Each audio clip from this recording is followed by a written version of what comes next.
এদের জন্য কালকে রাতে আমার ঘুম হয়নি, তাই সকালে ঘুম ভেঙে গেছে। সকালে উঠে কাজে বসে গেছিলাম, তারপর সবাই মিলে একটু চা খাওয়া হলো। চাটা খেয়ে তারপর ওরা বাড়ি যেত। আমি বললাম যে আগে তোরা বেরো, তারপর আমি কাজে বেরোবো, নাহলে আমার কাজে বেরোনো হবে না। আর এই হচ্ছে সায়ন্য, প্রথম ভিডিওতে আমার দেখেছিলে তোমরা সবাই। তারপর আমি আর শোয়েব ভাই বেরিয়ে গেছিলাম কাজে।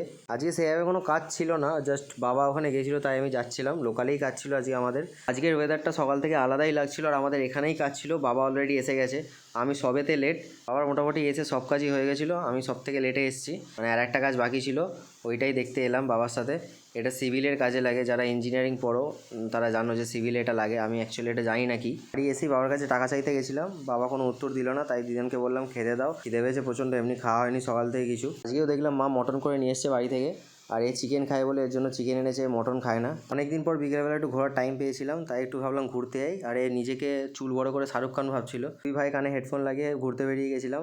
আর সামনে যেখানে আমরা যাচ্ছি সেখানের ভিউজটা দেখাবো, আশা করি তোমাদেরও ভালো লাগবে। ওটা গুপ্তিপাড়ার ওখানে। এই হচ্ছে সেই ভিউজ, মানে যেখানে আমরা আসি। এই মানে আমি এই টাইমটা আমি এখানে আসি প্রায় চা খেতে। বৃষ্টি হলে জায়গাটা আরও সুন্দর লাগে, দুদিকে যেহেতু পাট চাষ হয়।